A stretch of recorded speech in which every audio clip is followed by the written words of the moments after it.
Mm-hmm. Yeah, it is a noble and a valiant effort. That is, of course, H.R. 1207.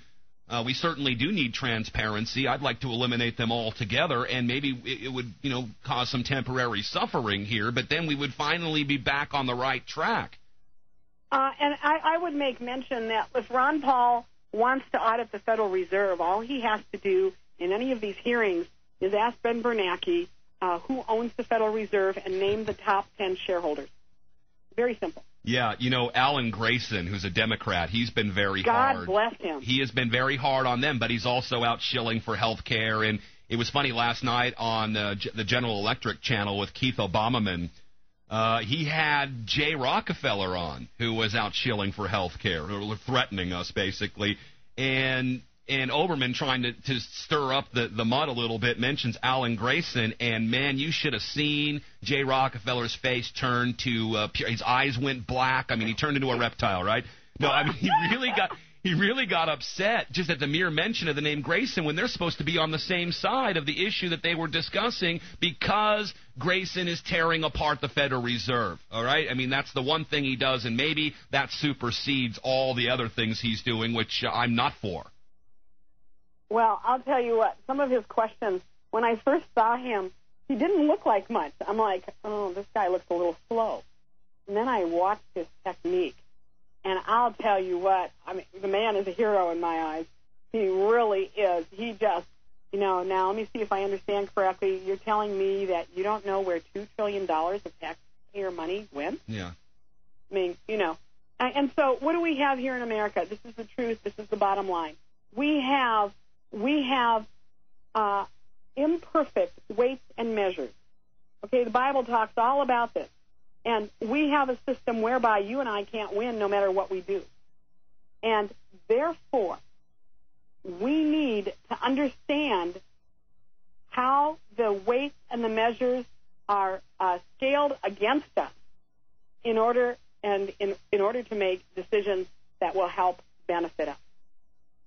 You can't make good decisions if you think everything they're doing is for our benefit.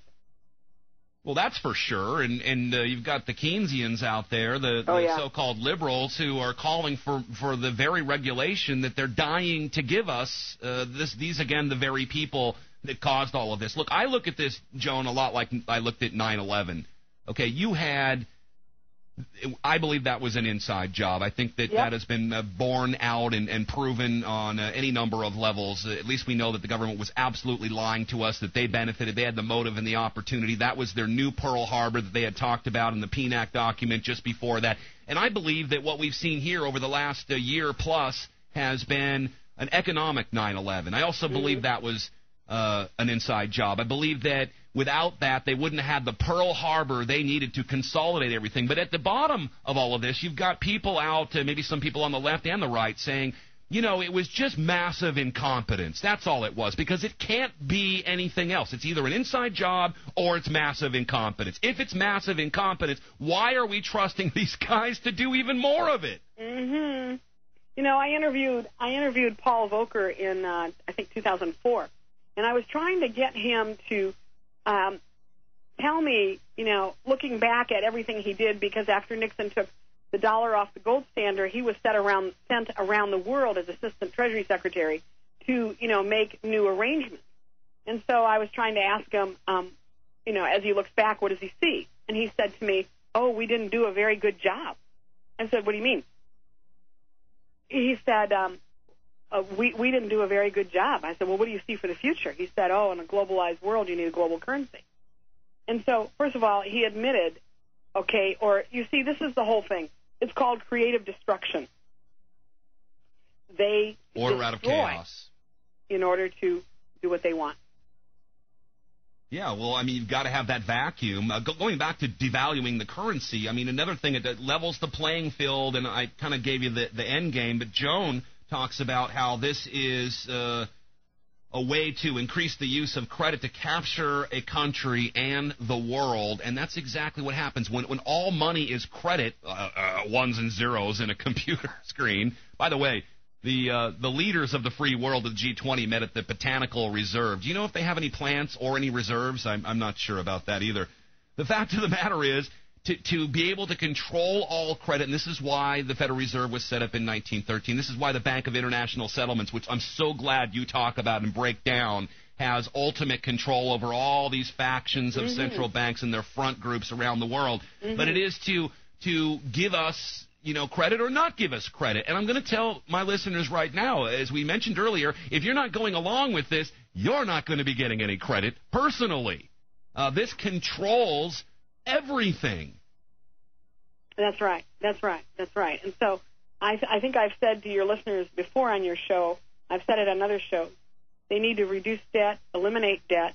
Right now their IRA has recovered from where it was a year ago or this past March. They need to, if they can take it out, they need to take it out, pay down as much debt as possible to position themselves so that they're better to handle the kind of control that's coming down the pipe. Got so many questions for you and so little time, but let me get to this before I forget, to Joan. And by the way, I want to plug your film again if people are just tuning in. Joan Veon is with us, womensgroup.org. When Central Banks Rule the World, from Bretton Woods 1 to Bretton Woods 2. It is a PowerPoint presentation. Joan, I have a number here. I can give that out for people. It retails for $25. It's worth every penny of that. But you can order it at 301-371-0541, 301-371-0541, or you can go to Women's Group, that's plural, womensgroup.org. Just Google Joan Veon, V-E-O-N. She's executive director of Women's International Media Group, International, and you have to get this film. I don't care. I mean, don't go out to see the Roadrunner movies, okay, for the next few weeks.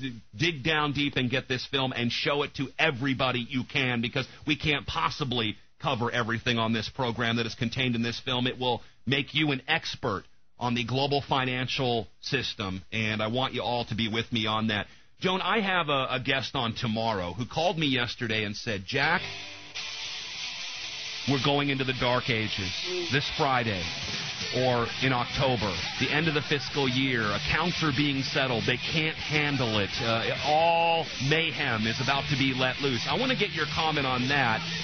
Or is it just more incrementalism and the final stage is decentralization right under our noses without us even knowing about it and have it barely affect our everyday lives? Joan Veon with us. Stay with us, folks.